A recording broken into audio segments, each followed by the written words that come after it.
تخيل تبقى أقوى قائد ومحارب للشياطين وتضحي بنفسك عشان تقتل الملك بتاعهم، ولكن تصحى تلاقي نفسك في جسم الشيطان ضعيف. يا ترى هتعمل إيه وهتعيش إزاي؟ بتبدأ قصتنا في الليلة اللي قامت فيها المعركة النهائية بين البشر والشياطين، وبنشوف إن في 5 أبطال بيواجهوا إمبراطور الشياطين، وبتنتهي الحرب العظيمة وبيموت إمبراطور الشياطين، ولكن ال5 أبطال دفعوا الثمن غالي. والخمس أبطال دول هم فاي من القلعة الحديدية، وفايا من القوس السماوي، وموروفاي الفارس اللي ملوش مثيل، وسوفكا حكيمة النور المقدس، وأخيرا بطل قصتنا جيلونج اللي بيحاول يشفي سوفكا بفن الشفاء ولكن ما بيقدرش. وبيقول ميروفاي لجيلونج كفايه محاوله، لانك مش هتقدر تعالج جرح الامبراطور الشيطاني، وغير كده طاقتك خلصت في القتال. فبيتعصب جيلونج من كلام ميروفاي، ولكن بتقول له سوفكا وهي بتعيط خلاص وقف، ما تحاولش تنقذني، انا راضيه بالنهايه دي. وبتقول فايا بحزن مع اننا فزنا، بس احنا متفقين من الاول اننا الخمسه هنرجع مع بعض. وفجاه بتسمع صوت حد بيقول جيلونج زي ما قالت سوفكا كل حاجه هتنتهي دلوقتي. واول ما جيلونج بيسمع الصوت بيلتفت ناحيته وبيعرف انه صوت امبراطور الشياطين، وبيلاقي ان لحم ودم الامبراطور الشيطاني ماسك في الابطال الخمسه، وبيستوعبوا ان امبراطور الشياطين كان بيخدعهم، وكل واحد كان بيحاول يقتل امبراطور الشياطين الامبراطور بيرجع يمتصه تاني وبيخليه جزء منه، وهي دي قدرته الحقيقيه. وبيبدا امبراطور الشياطين يمتص جسد جيلونج، وجيلونج بيحاول يقاومه، وبيقول الامبراطور الشيطاني بفخر بعد ما امتص ايده انا احب اسمي اللي بيحصل ده تطوري، انتوا اللي هزمتوني تستحقوا تبقوا جسمي الجديد وتكونوا جزء في مهمتي الكبيره لاباده كل الحياه في العالم. وبيقرب ايده ناحيه جيلونج وبيقول وبالذات انت يا اقوى البشر. وهنا بيقول مورفاي وهو بيحاول يشيل سيطره امبراطور الشياطين جيلونج بدل ما ابقى تحت سيطرته انا افضل اموت على ايدك. فبيبص جيلونج ناحيه سيفه، فبيقول له امبراطور الشياطين اوعى ترتكب الخطا الكبير ده انك تقتل صديقك، وبالذات انه اخر فرد من عيلتك. فبيزعق مورفاي تاني لجيلونج عشان يتحرك لانه مش قادر يتحمل اكتر، وبيشد جيلونج السيف وبيوجهه ناحيه مورفاي. فبيقول له مورفاي ليه سيفك بيرتعش، انت مش قادر تعملها؟ فما بيتحركش جيلونج من مكانه، وبنشوفه وهو بيعاني من سيطره امبراطور الشياطين، وبيقول له الشيطان المقاومه دلوقتي ملهاش لازمه لاني سيطرت على جسمك خلاص وبقى مدموج معايا. فبيقول مورفاي لجيلونج الحمد لله ان عدم قتلك ليا كان بسبب سيطره الشيطان مش ضعف منك، وبيجري ناحيه السيف الممدود ليه. فبيتصدم جيلونج لما بيشوف اخوه مات قدامه، وبيقول مورفاي قبل ما يموت كويس ان انت اللي بتمتلك القدره دي. وبنعرف ان جيلونج بيمتلك قدره الختم الفطري، ودي بتخليه كل ما يقتل حد تزيد قوته بشكل دائم. وبمجرد ما بيموت مورفاي بيظهر رمز على رقبه جيلونج وبتزيد قوته وبيقدر يرجع سيطرته على جسمه. وبتقول فايا القائد جيلونج ما تخليش تضحيه مورفاي تروح على الفاضي. وفاي كمان بيقول له انت لازم تخلص عليه. فبيخلص عليهم جيلونج قبل ما امبراطور الشياطين يسيطر عليهم، وساعتها بتزيد قوته بسبب القدره اللي عنده. وبيصرخ جيلونج بعد ما زادت قوته وبيحاول يشيل سيطره امبراطور الشياطين من عليه، ولكن بيقول امبراطور الشياطين لجيلونج بسخريه ايه الفايده من ده، القوه اللي جات لك من الثلاثه اصحابك اخرها تشيل ايدك اليمين بس من سيطرتي. فبيرفع جيلونج السيف وبيقول له عشان اخلص عليك ايد واحده كفايه، وبيحاول يقطع راسه. فبيتعصب امبراطور الشياطين من جيلونج وبيمد ايده ناحيه السيف وبيقول له ما تختبرش صبري اكتر من كده. وبيكسر الامبراطور السيف بايد جيلونج اللي مسيطر عليها، وبيقول لجيلونج السيف المقدس سورا اتدمر، يبقى مفيش اي هجوم في العالم يقدر يأذي الجسد المهزوم ده. وبنشوف جيلونج وهو غارس ايده في صدره وبيقول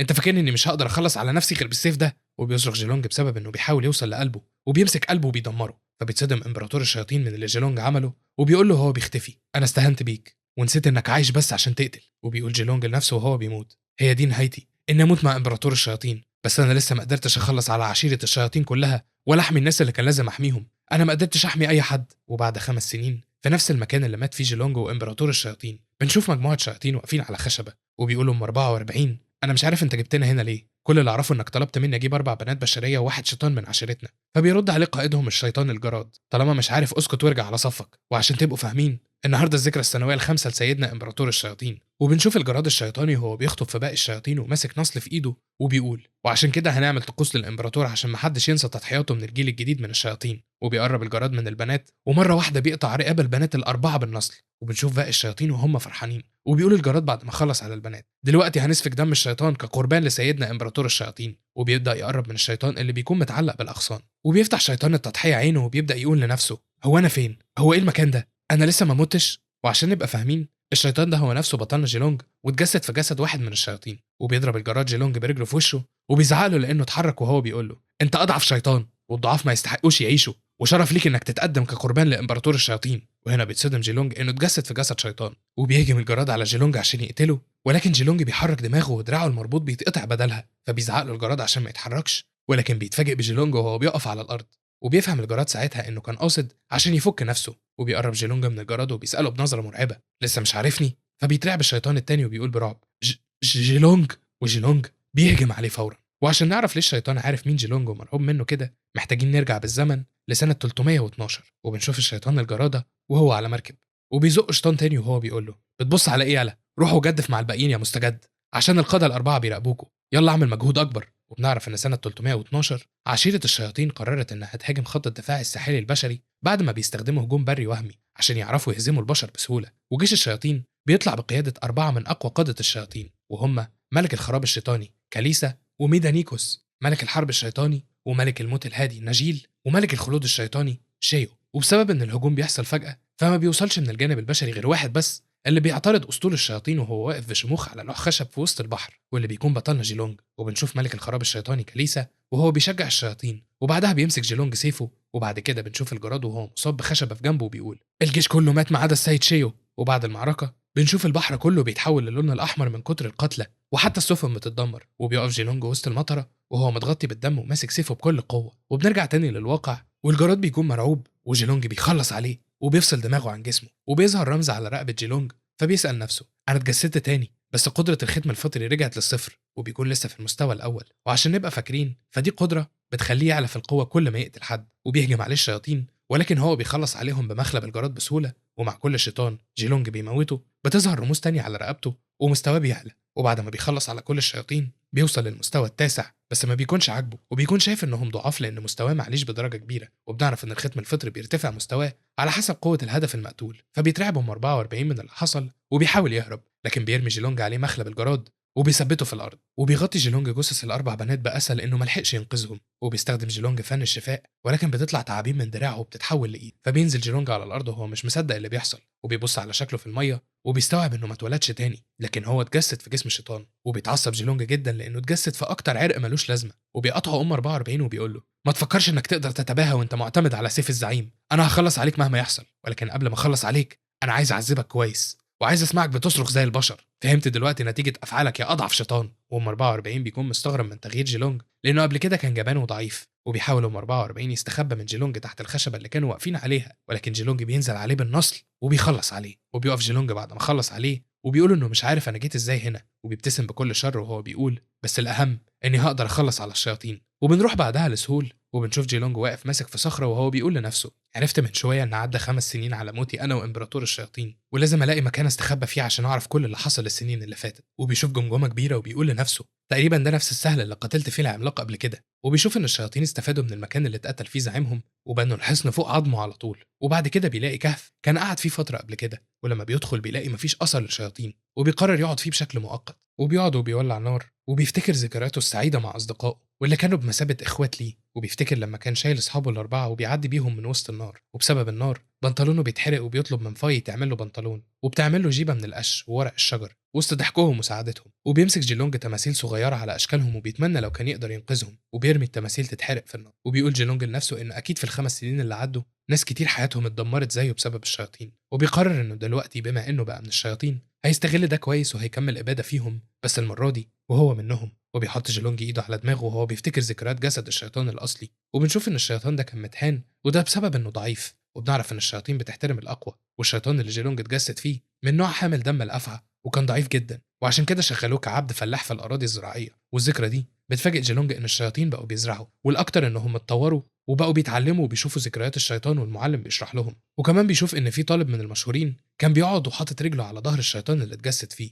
وبيقول جيلونج باستغراب الشياطين مش اكتر من ادوات حرب اتخلقوا عشان امبراطورهم، ومش طبيعي انهم يفكروا في حاجه غير القتل، ولكن الخمس سنين كانوا كفايه انهم يتطوروا للدرجه دي وينتشروا في الارض. وبيقوم جيلونج وبيطلع بره الكهف وبيلوم نفسه لانه لو كان قوي كفايه ما كانش كل ده حصل. وبيبص للشروق وبيقرر انه هيبقى اقوى في الحياه دي وهيبيد كل نسل الشياطين. وبنروح لمعسكر تدريب المستجدين التاني في ارض الجبل الدائري، وبيبدا الشيطان المعلم الدرس وبيقول يا مبتدئين فاكرين الوضع الحالي لقريه سوليس؟ وبيكون من ضمن التلاميذ الحاضرين جيلونج واللي بيكون فاهم الوضع. وبنعرف ان في الخمس سنين اللي فاتوا شيو قاد عشيره الشياطين وانشا 5 ممالك، وكملت الشياطين حروبها مع البشر، وكل طرف كان بيكسب مره ويخسر مره لغايه لما وصلوا لحاله هدنه. وعشيره الشياطين بيكونوا استوطنوا في وسط ممالك بشريه كتيره. وبيتكلم المعلم وهو ماسك وش الشيطان انه النهارده هيديهم درس على الختم الفطري زي فنون الشفاء وفنون النار، وبيبدا يفهمهم ان الختم الفطري عباره عن مجموعه متنوعه من القدرات، وكل الشياطين بيتولدوا بختم فطري وده على عكس البشر الضعفاء. ولكن في كل الاحوال سواء بشر او شياطين فلما بيستخدموا مهارات الختم الفطري بيستهلك طاقة الختم اللي جوه جسمه،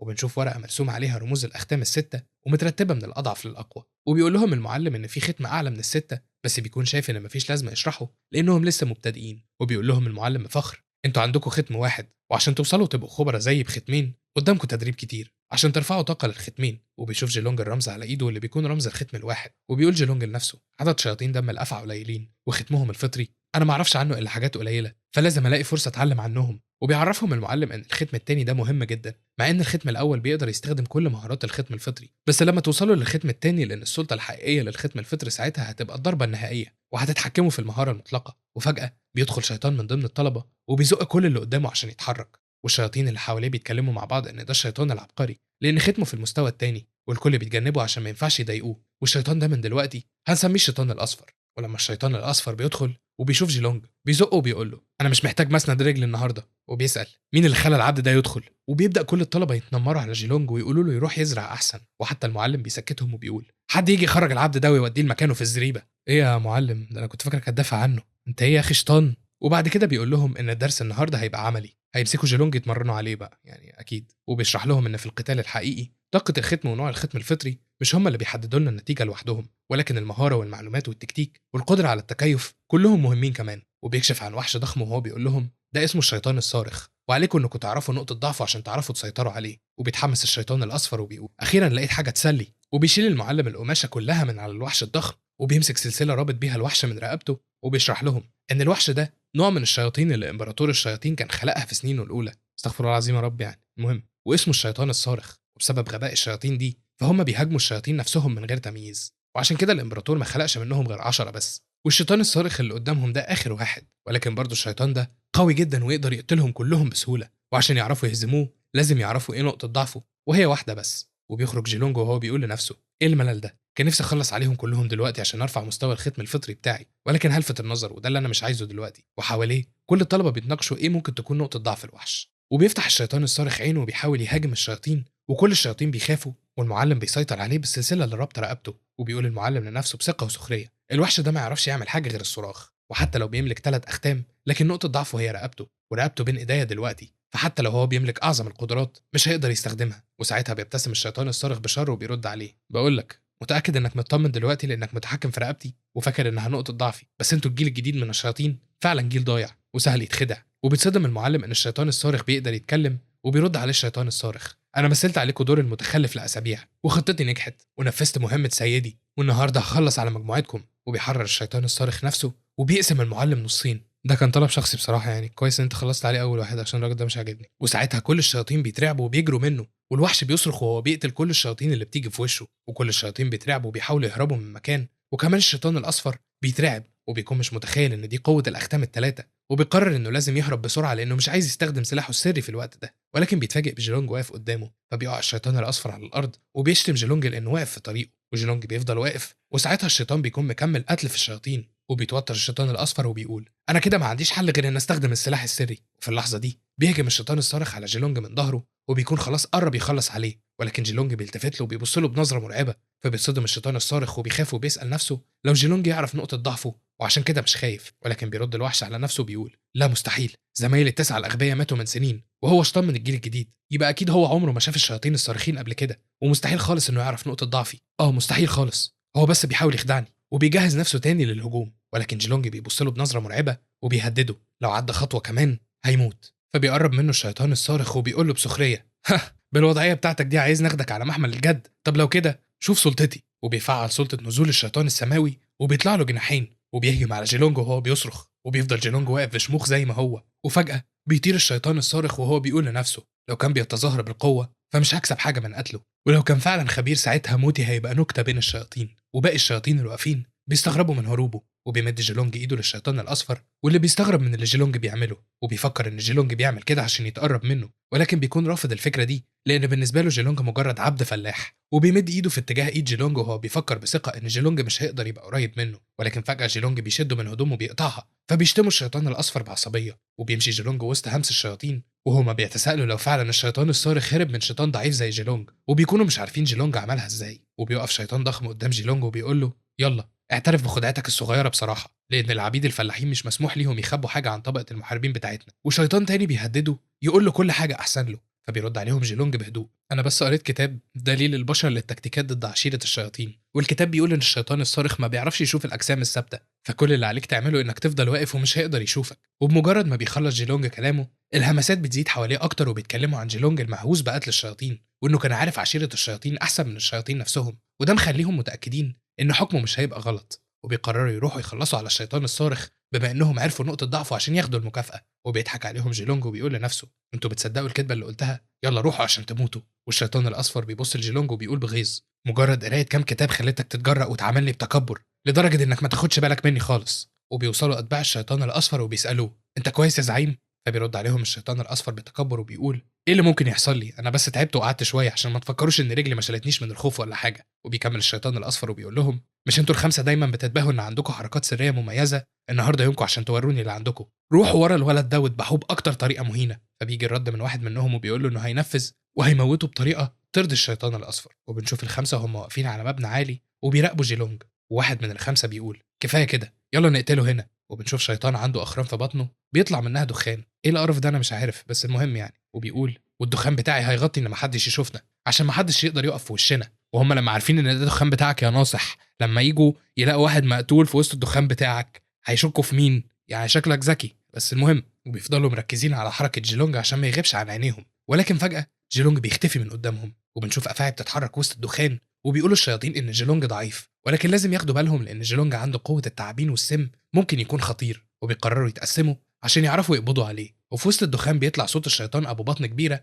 وهو بيصرخ من الوجع لان تعابين جيلونج عضته في بطنه. وفجاه بتنفجر بطنه وبتطلع دخان سام في كل مكان، والدخان ده بيخلي الشياطين عينهم توجعهم وما بيعرفوش يفتحوا عينيهم ولا يتصرفوا. وبيقف جيلونج وهو خارج منه تعابين وبيقول لنفسه: انتوا الخمسه جيتوا لقدركم، وانا دلوقتي هستغلكم عشان اجرب ختم الموهبه بتاعي. وبيعرف جيلونج انه لما بيوجه قوه الختم للعينين بيقدر يشوف كويس في الضلمه، وكمان لما يوجه قوه الختم للدراعين بيقدر يحول ايده لافاعي بتهاجم. وبيهاجم اتنين من الشياطين بايديه اللي اتحولت لافاعي بسهوله، وهو بيقول لنفسه: مقارنه بحياتي اللي فاتت فسلاله دم الحيه القديمه اللي انا بقيت منهم دلوقتي مدياني مساحه كبيره عشان اعرف العب مع اعدائي كويس. والاتنين الباقيين من الخمسه بيكونوا متفاجئين ومتعصبين من اللي بيحصل، والشيطان منهم بيهاجم وسط الضلمه بفاس عشان يبعد الغاز عنه. وبيقول لجيلونج: بعد ما عملت فخ للثلاثه الفشل اللي كانوا عيب علينا اصلا، انت كده فاكر ان مفيش زيك، ولكن انت موهوم لان من غير الضباب السام انت ولا حاجه. وبيقول له الشيطان التاني: انت خلاص محكوم عليك بالموت. وبيهجم الشيطان على جيلونج بالفاس بتاعه، والشيطان التاني بيشجعه. مش هيهجم هو كمان، يعني هو بيشجع بس،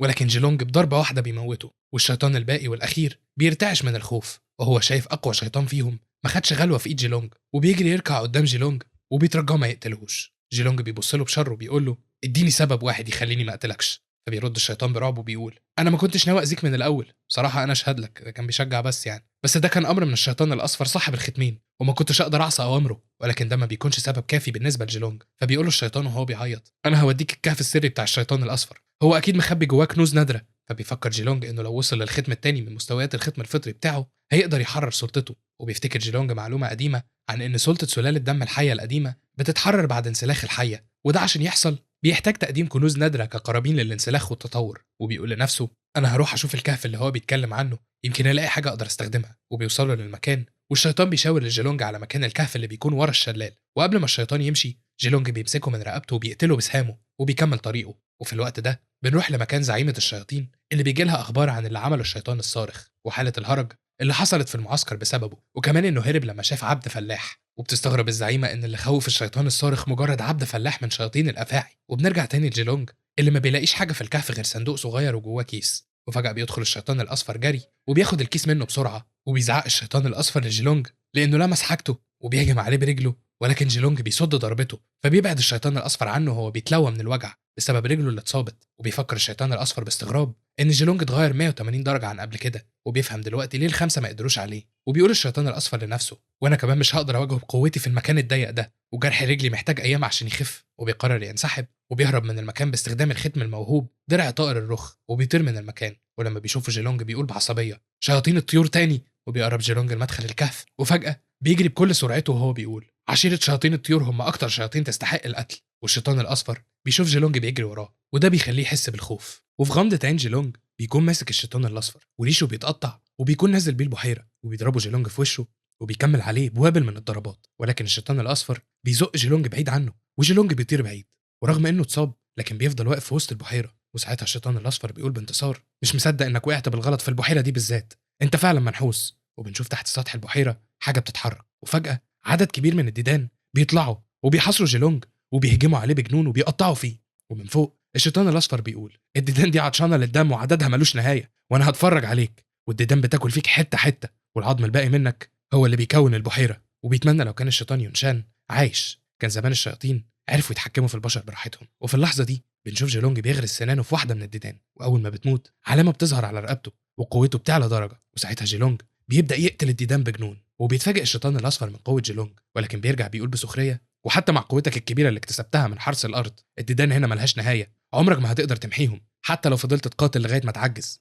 هتموت برضه في النهاية. وفي اللحظة دي بنشوف جيلونج بيرفع ايده وبتتحول لأفاعي كتير بتقطع في الديدان اللي جايين ناحيته. وبنشوف جيلونج وهو بيخلص على الديدان، وبيكون الشيطان الأصفر بيتريق على بطء جيلونج ومستنيه يتعب وبعدها يخلص عليه. وفعلا كل ديدان البحيرة بتهجم عليه، ومن كترها جيلونج بيختفي، وفجأة بتخرج أفاعي كتيرة من جيلونج وبتخلص على الديدان وبيقتل كل الديدان المحيطة بيه. وكل ما جيلونج بيقتل فيهم أكتر قوته بتعلى أكتر. وبنشوف أفعى بتهجم على الشيطان الأصفر وبتجرح وشه، واللي بيكون أصلا مصدوم من سرعة جيلونج. والبحيرة بتبقى مليانة بالجثث، وجيلونج بيكون متضايق لأنه بعد كل المجهود ده وصل للختم التاني بس. وبيقرر جيلونج إنه يقف هنا عشان يبقى عنده طاقة ويخلص على الشيطان الأصفر. وبيبتسم جيلونج ابتسامة شريرة لأنه قرر يفجر دماغه. فبيترعب الشيطان الأصفر وبيقول لجيلونج إنه بيقول أي كلام، ولكن بيتفاجئ بجيلونج بيطير ناحيته بسرعة جنونية. والشيطان الأصفر بيتوتر من سرعته وبيضرب بالقوس وهو مفعل تقنية سهم الرعد، وهو بيقول له: ده سهم ملك الشياطين شيو، لقيته زمان وانا مع اختي على البحر، والقدر دلوقتي بيخليني استخدمه. وصوابع جيلونج بتكون على بعد سنتيمتر من عين الشيطان، بس السهم بيتغرس في بطنه، وعلى طول افاعي صغيره بتتلف حوالين السهم. وبيتفاجئ جيلونج من اللي بيحصل وبيقع في البحيره وجسمه بيغرق وهو ملفوف بالافاعي. وساعتها الشيطان الاصفر بيبص عليه بحذر وبيسال نفسه لو فعلا سهم الرعد خلص على جيلونج. وفي الوقت ده بتوصل شيطانه بشعر وردي وهنسميها الشيطانه الورديه، وبتقول للشيطان الاصفر بقلق: اخويا انت بخير؟ انا كنت بتابع الريش اللي وقع منك لحد ما وصلت لك. فبيرد الشيطان الاصفر بابتسامه وثقه: انا تمام، اختي لسه متخلص من لص صغير كان عايز يسرق حاجتنا. وبيمسك كيس صغير وبيسكت شويه وبعدين بيرفعه بهدوء وبيقول: الدواء ده مخصوص عشان يعالج عينيكي، وعشان كده هحميه حتى لو هضحي بحياتي. وفي نفس الوقت تحت البحيره جسم جيلونج بيكون لسه متغطي بالافاعي، وبيقول لنفسه: سهم الرعد المفترس بتاع الملك شيو وقع في ايدي في حياتي اللي فاتت، بس السهم ده ما عندوش قوه يشوه الجسم. وبيكون مش فاهم ايه اللي بيحصل له وبيكون مصدوم. وبنشوف ان جسمه كله بينور وبتظهر قدامه افعى على شكل رمز ما لا نهايه. وبيتصدم جيلونج وبيقول: الموضوع بقى واضح دلوقتي، السهم النادر اتحد مع جسمي وفعل السلطه الكامنه جوايا من تلقاء نفسه. وزي ما عرفنا قبل كده عشان الافعى تحرر السلطه لازم تنسلخ عشان تتطور، وبتبدا عمليه انسلاخ الافعى تحصل وبعد كده بيحصل انفجار. وعلى ضفه البحيره بيبص الشيطان الاصفر وبيقول لنفسه: الفقاقيع اختفت، يبقى غرق خلاص. وبيمسح جرحه وهو بيقول: اخيرا اقدر ارتاح. وفجاه السما بتغيم وبينزل مطر غزير ورعد بنفسجي بيحصل، وبيتصدم الشيطان من اللي بيحصل وان في رعد مظلم. وبنشوف ان ضوء بنفسجي غريب على سطح البحيره، وفجاه بيحصل انفجار ورعد كتير. فبيحمي الشيطان الاصفر اخته، وبتقول اخته ان في حاجه بتتحرك في البرق، فبيسالها الشيطان الاصفر عن مكانه فبتشاور له وهي مرعوبه. وبنشوف جيلونج واقف وهاله مختلفه وسط البرق البنفسجي والابيض المتداخل، وهاله ترعب اي حد يشوفه. والشيطان الاصفر واخته بيكونوا مرعوبين من جيلونج، وبيقرب جيلونج منهم وهو متغلف بهيئه الرعد الشرس وبيقول: انا اسف ان خليتك تستنى موتك لفتره طويله. وفي اللحظه دي بيهجم الشيطان الاصفر على جيلونج، ولكن جيلونج بيتفادى هجمته بكل سهوله وبيبعد عنه. فبيتعصب الشيطان الاصفر وبيهجم تاني، ولكن جيلونج بيقطع له دراعه بكل سهوله وبيقول لنفسه انه مش هيقدر يختبر قدرته الجديده على شياطين ضعيفه زي دول. وبيضرب جيلونج الشيطان بيوقعه في البحيره، والاخت بتترعب وبتجري عليه. والشيطان الاصفر بيقع على الارض وهو متحسر وقلبه مليان ندم وبيتمنى لو كان اقوى شويه، وبيفكر ان اكيد جيلونج مش هيسيب اخته بعد ما يخلص عليه. والخوف ده بيشعل عزيمته، فبيقوم من تاني بيفجر قوته الكامنه. وجيلونج بيكون مبسوط عشان لقى حد قوي يستاهل يقاتله. وبنشوف الشيطان الاصفر ايقظ سلطته ريش ازدراء السماء، فبتبص الاخت لاخوها بفخر لانه ايقظ سلطته، وبتتشجع الشيطانه اكتر وبتاخد قرار انها مش هتكون عبء عليه تاني. وهي كمان بتفعل قوه عين السيطره الشيطانيه وبتستدعي وحش ضخم يقف وراها. والمشهد بيبقى مرعب، هي والوحش بيشكلوا جدار وفوقهم اخوها بيطير في مواجهه مباشره ضد جيلونج. وبيبدا الشيطان الاصفر يرمي وابل من السهام، لكن جيلونج بيفضل ثابت وسط الرعد اللي مغطي جسمه. وبعد كده بيستعد جيلونج وبينطلق بسرعه رهيبه وبيتفادى هجمات الشيطان الاصفر كلها وبيهجم برجله على وش الشيطان الاصفر. وبعدها بينطلق بسرعه ناحيه الشيطان الوحش وبيخلص عليه بالتعبان. وبيصرخ الشيطان الاصفر لاخته بحماس: دي فرصتنا. وبيطلع هجوم من جسم الوحش ناحيه جيلونج اللي بيتفاجئ من اللي بيحصل، فبيجهز قوته عشان يتصدى للهجوم. وفي اللحظه دي بتفعل الشيطانه قوتها عشان تعزز هجوم اخوها. فبيضحك الشيطان الاصفر بسخريه وبيقول ده عايز يتصدى للهجمه دي بقوته وهو مستحيل يقف قدامها. وساعتها بيفعل جيلونج قوته وبيهجم على الشيطان الاصفر. فبيقع الشيطان الاصفر في البحيره، وهنا بيحس ان نهايته قربت. فبيمد لاخته الكيس اللي في ايده وبيقول لها خديه بسرعه واهربي. لكن قبل ما تاخده جيلونج بيوصل وبيدوس على ايد الشيطان اللي ماسكه الكيس، فبيتفك الكيس وبتقع منه عيون بشريه كتير على الارض. فبيقف جيلونج مذهول والشيطان الاصفر بيترجاه ارجوك سيبها تاخدهم، من غير العيون دي هتتعمي، هي محتاجاهم عشان تعيش. بيتكلم جيلونج بعصبيه مرض اختك يتحل بتعويذه علاج احسن مليون مره من انك تدمر حياه البشر. فبيرد الشيطان الاصفر الوصول لمعالج اصعب من اننا ناخد عيون بشر، انت مش فاهم. وهنا الاخت بتبكي وهي بتجري ناحيه الشيطان الاصفر وبتقول لجيلونج مش عايزه العيون، مش عايزاهم، سيبنا ارجوك وارحمنا وسيبنا نمشي. فبيمشي جيلونج ناحيه شجره وبيسالهم الناس اللي خلعتوا عيونهم هم كمان اترجوكوا عشان تسيبوهم صح؟ الكلمات بتصدمهم وبيتجمدوا في مكانهم وبيبصوا لبعض وهم مرعوبين وبيقولوا احنا مش فاكرين. وبعدها بفتره بنشوف جيلونج وهو بيقول لنفسه كنت بفكر كتير في تغيير عشيره الشياطين في التطور والحضاره اللي وصلوا لها، لكن الحقيقه ان جوهرهم لسه زي ما هو. الفرق الوحيد انهم زمان كانوا بيأذوا من غير سبب لمجرد التسليه، ودلوقتي بيأذوا عشان مصالحهم ولسه شايفين ان اذيتهم للبشر شيء طبيعي. وبيبتسم جيلونج بسخريه هيئه الرعد الشرس اللي اكتسبتها دي اكبر مكسب في حياتي، بس استخدامها كتير هيستنزف قوه الختم، وعشان كده لازم استخدمها في لحظات حاسمه بس. وبعد كده بنشوف 2 شياطين بيقولوا يا زعيمه تعالي لازم تشوفي الجثث. وواحد تاني بيقول حاسس ان موت الاخوين بالطريقه دي ملوش علاقه بتغيير لون السما اللي حصل من شويه. ولما بتوصل الزعيمه وبتبص للجثث بعين حاده بتلاحظ انهم ماتوا من تفجير الراس بضربه رعد في لحظه واحده، وبتقول ان اتقتلوا بطريقه قتل سريعه وعنيفه. وبتفكر في الشخص اللي عمل كده واللي بالنسبه لها ضيف غير مرحب بيه ودخل حدود ارضها، وبتأمر اتباعها انهم من النهارده اي جريمه قتل تحصل للعباقره يكلموها تشوف الجثث الاول. لكن فجاه بتلمح جيلونج وهو ماشي بهدوء وسط الغابه وهو ماسك فاسه، وبتوقفه وبتساله ايه اللي جابك هنا؟ بيرد ببساطه بجمع ثمار بريه عشان ازرعها في ارضنا. وهنا الزعيمه بتفتكر الحكايه اللي اتقالت عن الفلاح العبد اللي خوف الشيطان الصارخ، وبتضحك بسخريه وبتوقعه على الارض وبتحط رجلها على صدره وبتقول ببرود في حاجه اهم دلوقتي، انا نفسي اكل فطيره فواكه، هات لي فواكه كويسه والا هاكلك انت. وبتمشي الزعيمه هي واتباعها وبيسيبوا جيلونج اللي بيكون عارف مستوى الزعيمه بسبب قربها منه، وبيقول ان الزعيمه واصله للختم الرابع وكمان عندها قدره عاليه في الدفاع وقويه جدا. وبيفكر جيلونج انه يعتبر من الشياطين السريعه وده بيديله ميزه قدام خصوم اقوياء، لكن بيعاني انه ما عندوش وسائل هجوميه فعاله ضد النوع الدفاعي. وبيفكر جيلونج ان لو قدر يقتل الشيطانه دي من المستوى الرابع الختم الفطري بتاعه هيزيد جدا لان المستوى بيعلى اكتر مع قوه المقتول. بس هو بيدرك ان فرق القوه كبير جدا والاهم انه مش عارف نقطه ضعفها، وده بيخلي فرصته في الفوز ضعيفه جدا. وبيبص جيلونج بشر وبيقول بس برضه ازاي هقاوم رغبتي في قتلها؟ وبتظهر عين ضخمه وجمجمه كبيره. وفي الوقت نفسه بنشوف الزعيمه قاعده بتدور في موسوعه الاختام الفطريه عشان تحدد ايه الختم اللي استخدمه القاتل عشان يقتل الشياطين، وبتستبعد الختم الفطري عضو تخزين الكهرباء عشان العلامات على الجسم مش متطابقه. وبعدين بتقرا عن الختم الفطري بحر الجثث والدم اللي قوه صاحبه بتزيد مع كل واحد بيقتله، بس بترفض الاحتمال ده كمان. وبنرجع تاني لجيلونج اللي بيكون متعلق على جبل وبيقرر انه لازم يلاقي طريقه يرفع بيها مستوى قوته عشان يقدر يقتل الزعيمه بضربه واحده مفاجاه. وفي اللحظه دي بيشوف جيلونج 2 شياطين سايقين عربيه، وواحد فيهم بيحذر التاني وبيقول له لو الزعيمه عرفت هتموتنا، لكن التاني بيطمنه وبيقول له ان المكان اللي هيروحوه مستخبي كويس والزعيمه مش هتعرف توصل له. ولما جيلونج بيسمع كلامهم بيتابعهم من بعيد وبيفكر ان المكان ده مناسب جدا انه يرفع مستواه بامان.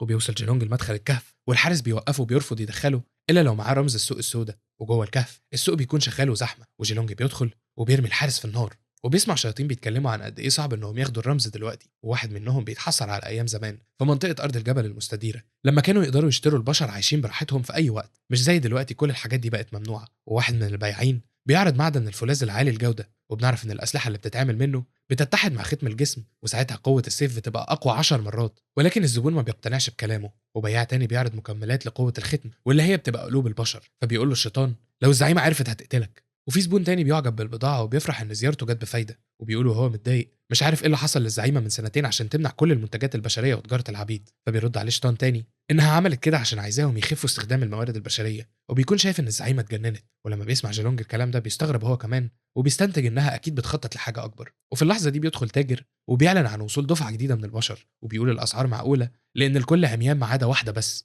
والزبون بيتعصب وبيتهموا انه جايب بضاعه بايظه، وبيتكلموا اللي في السوق انهم سمعوا عن اخ واخت بيقلعوا عيون البشر وهم احياء، واكيد التاجر كسب فيهم قبل كده. فبيقول لهم التاجر بابتسامه انه اكيد هيبيع بسعر التصفيه. فبيتقدم جيلونج وبيقول له انه عايز يشتريهم كلهم. التاجر بيلف له وبيتصدم من شكل جيلونج الكحيان وبيساله لو معاه فلوس. فبيرد عليه جيلونج سهم الرعد، ولو مش عايزه ولا كاني قلت حاجه. وبيلف جيلونج عشان يمشي، ولكن التاجر بيقول له قصدك سلاح الشيطان الاصفر؟ لا تمشي ايه، تعالى نتكلم. وبيأمر التاجر مساعده يخرج البشر عشان يتكلم مع جيلونج على انفراد. وهما بيخرجوا ولد صغير اعمى من الاربعه بيتشنكل وبيقع كيس، وبيفضل يحسس بايده عشان يعرف يوصل للكيس، ولكن المساعد بيسحب الحبل جامد والطفل بيقع على الارض تاني، والحارس بيتحسر وبيقول ان حظه وحش لانه كان عايز واحد من البشر دول كوجبه ليه. والتاجر بيسال جيلونج اذا كان جاي يبيع السهم عشان خايف من الشيطان الاصفر انه يعرف انه سرق كنزه، وجيلونج بيجاريه وبيقول له انه فعلا مستعجل في البيع. وفجاه بيقفل الباب اللي بيفصل بينهم وبين السوق، وبيهجم جيلونج على التاجر بتعابينه البنفسجيه وبيعذبه بوحشيه. التاجر بيحاول بكل قوته يهرب، لكن بتكون التعابين لفه حواليه،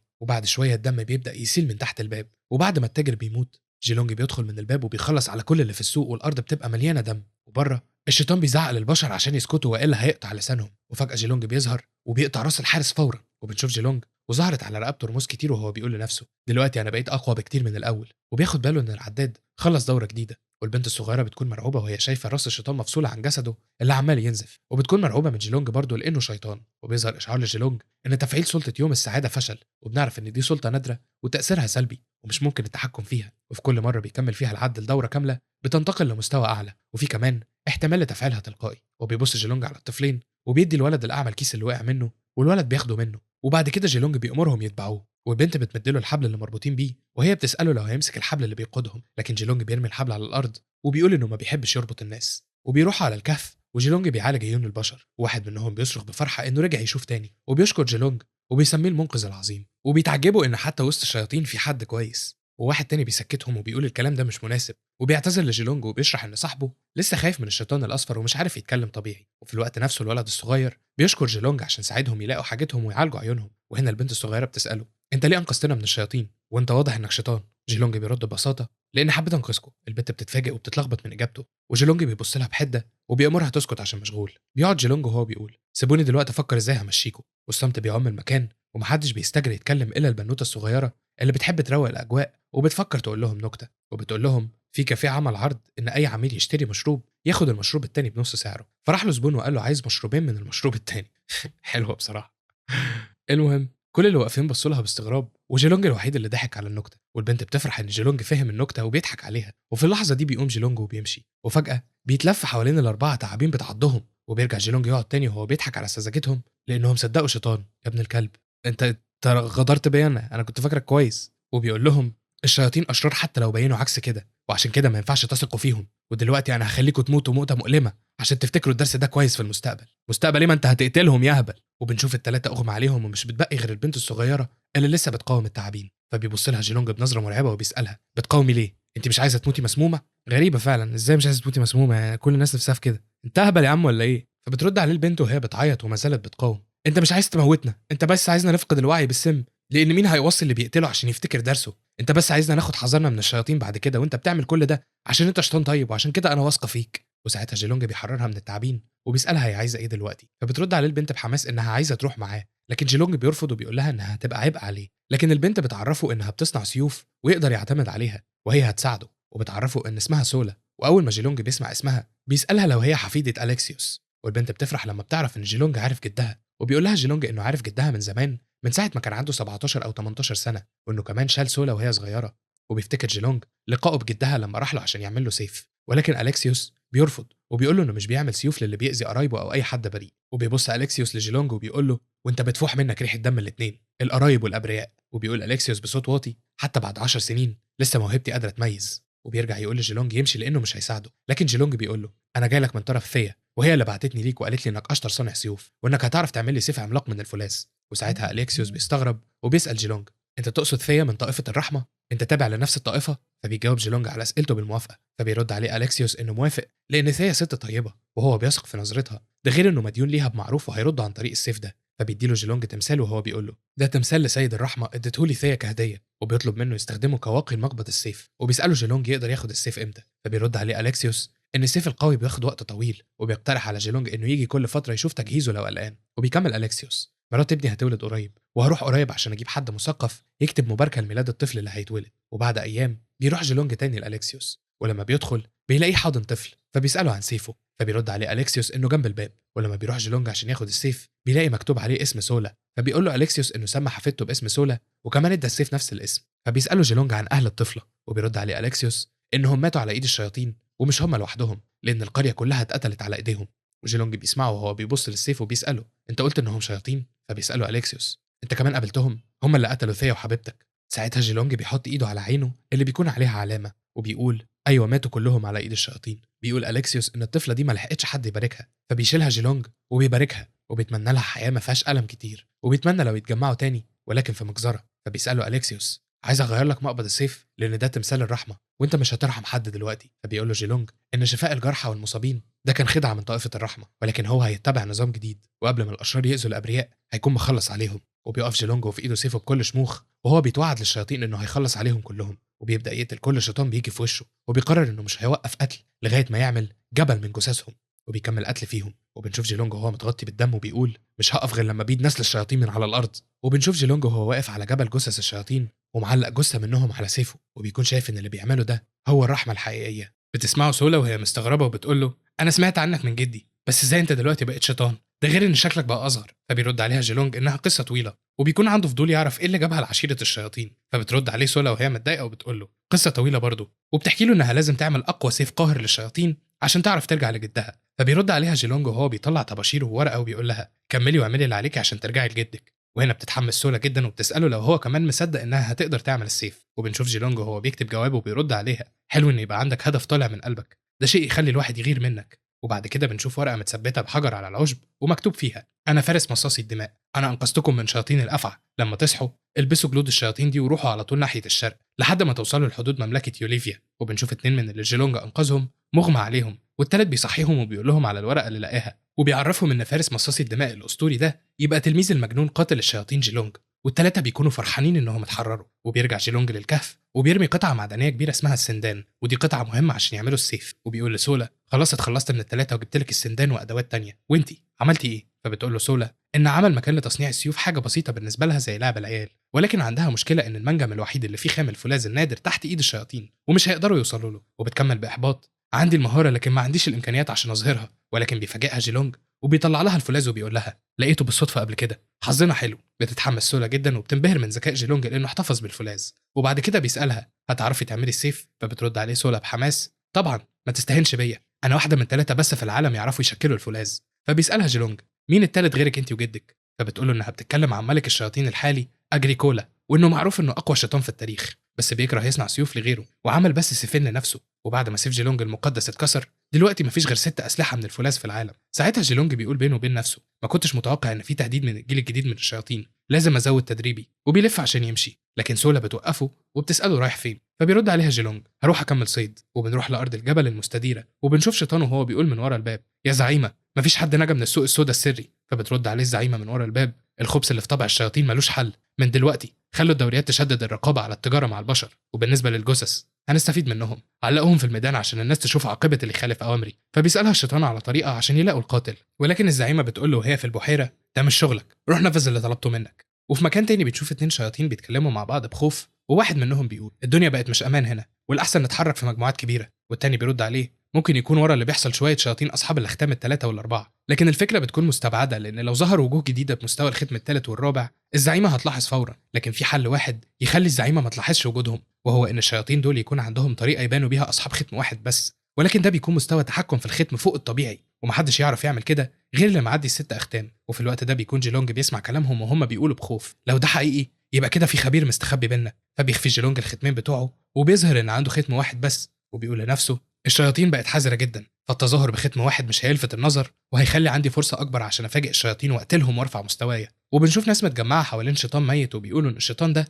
كان عبقري وكان قرب يوصل للختم الثالث، وإن في خلال السنة أو السنتين اللي فاتوا العباقرة كلهم بقوا بيموتوا بشكل غريب. وساعتها بيعدي جيلونج من جنبهم وهو بيقول أنا ما قتلتوش، وبيمشي وهو بيفكر إن ده معناه إن في مفترس تاني هنا غيره. وهو ماشي بيلاحظ إن في حد بيراقبه، فبيكمل ماشي بين البيوت وهو بيقول مين اللي ممكن يتتبع فلاح اكيد مش عايز يتعلم طريقه زراعه القمح. وبنشوف اللي بيمشي وراه شخص ملثم، وبيجري الشخص الملثم بسرعه وبيهجم على جيلونج، ولكن جيلونج بيعرف يتفادى الضربه وبيوجه لكمه لبطن الشخص الملثم، ولكن صوابع ايده بتتكسر من القوه الدفاعيه بتاعه الشخص الملثم. فبيبعد وبعد كده بيضرب جيلونج عمود خشبي برجله فبتقع ميه كتير عليه، فبيتشتت عن جيلونج. فبيستغل جيلونج اللحظه عشان يهجم عليه، فبيبتسم له الشخص الملثم في اللحظه دي وبيقول له انت لغايه دلوقتي ما فهمتش الفرق بين قوتنا، واضح اني بالغت في تقديرك. فبيحاول جيلونج يهاجمه ولكن الملثم بيمسك ايده قبل ما تلمسه، فبيفعل جيلونج الرعد البنفسجي وبيكهرب الشخص الملثم بسبب الميه اللي اتغرق بيها. ففي اللحظه دي بيفعل الشخص الملثم قوه الختم بتاعته وبيطرد الرعد البنفسجي من جسمه. فبيرجع جيلونج لورا وبيقول لنفسه باستغراب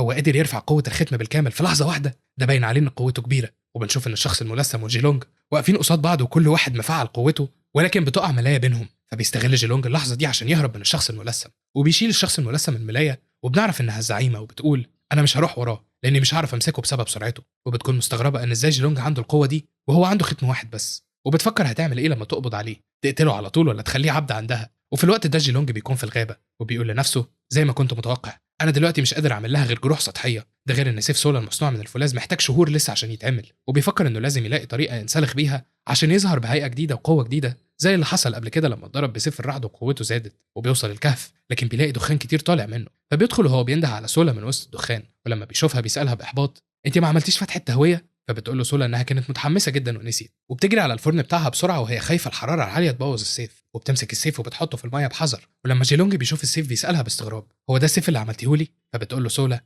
ايوه، عشان اخدت بالي انك دلوقتي ما عندكش قوه كبيره فعملت لك سيف صغير بحجم ايد ونص عشان تعرف تمسكه كويس. وبتبص سولا على السيف اللي عملته بانبهار وبتقول احسن اعمالي لغايه دلوقتي، السيف الفولاذي السابع في العالم كله. سيد جيلونج خليك شاهد على اللحظه دي. وبتمسك سولا السيف وبتديه لجيلونج، وجيلونج بياخده وبيقول لها شاطره يا سولا. وسولا بتكون فرحانه انه عجبه السيف، ولكن بيسالها جيلونج باستغراب ده من غير مقبض للايد. فبتقول له سولا انها مش عندها الخامات. فبيلف جيلونج مكان مقبض السيف برباط من معاه، وبيقول لها مفيش مشكله اقدر استخدمه بالطريقه دي في الوقت الحالي. وبيسالها عن اسم السيف، فبترد عليه سولا وهي متوتره انا مش بعرف اختار اسماء، ولكن بما ان السيف الاول كان اسمه سولا فنسمي السيف ده سولا الصغيره. فبيعجبه جيلونج الاسم وبيعتمده. وفجاه بيطلع تعابين كتير من جسم جيلونج وبتحوط السيف. فبيقول جيلونج زي ما توقعت، سيف من الفولاذ النقي اكيد الجسم ده هيتمنى يمتصه عشان يحصل له عمليه انسلاخ جديده. وبيبعد السيف وهو بيقول بس دلوقتي مش الوقت المناسب، لازم استنى لغايه لما يجهز السيف بالكامل، وساعتها بس ممكن يتطور الانسلاخ لشكل جديد وقوي. فبتتحمس سولا وبتقول له انها هتعمل اقصى ما عندها عشان تساعده. وبتساله سولا لو ينفع يستخدم الاسلوب التاني لتقنيه سيف السما الساقطه دلوقتي، لانها متشوقه تشوف السيف اللي عملته بيطلق العنان للتقنيه الاسطوريه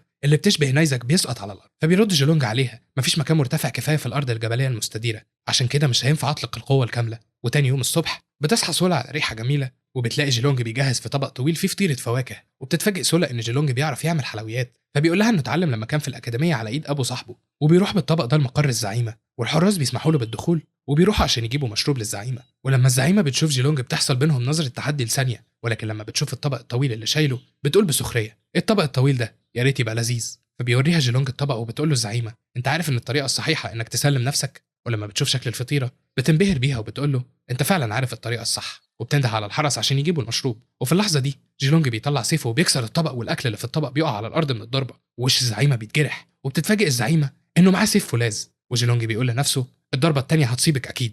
ولكن الزعيمه بتفعل الختم بتاعها، والختم بياخد شكل درع عشان يحميها. وبتوجه الزعيمه الدرع قصاد هجوم جيلونج، فبيرجع جيلونج لورا وبيقول لنفسه زي ما توقعت عندها ختم موهبه دفاعيه، يلا نجرب نختبره تاني. وبتقول له الزعيمه بسخريه منتهى الغباء انك تقاتلني بالمستوى الضعيف ده. فبيمسك جيلونج سيف وبيهاجمها هجمات سريعه، ولكن الزعيمه بتقدر تتفادى كل هجماته بالدرع. وبتطلع الزعيمه رمح ضخم وبتهاجم جيلونج بيه، والرمح بيكون قدام عين جيلونج، ولكن جيلونج بيتفاداه في اخر لحظه. وبيرجع تاني جيلونج يمسك السيف ويهاجم الزعيمه، ومن قوه الهجمه بترجع لورا. وبتلاحظ الزعيمه ان جيلونج مش عارف ينسجم مع قوه ختم سيف الفولاذ، وبيهاجم بتهور وبس. وبتتوقع قوه ختمه هتخلص قريب. وفي المقابل جيلونج بيقول لنفسه قوه ختمي لسه تكفي الاربع هجمات قويه ومره شفاء كمان، بس هي لما بتهاجم بالرمح بتقل قوتها الدفاعيه. بس انا عرفت هعمل ايه. وبيبص على رجلها وبيبدا ينشر شبكه من الرعد البنفسجي في الارض كلها، والشبكه دي بتحاوط الزعيمه من كل مكان. فبتغلف الزعيمه نفسها بختمها الدفاعي. ولما جيلونج بيشوفها بيقول لنفسه استخدام طبقه اضافيه من قوه الختم لتغطيه سطح الجسم عشان يشكل طبقه عازله.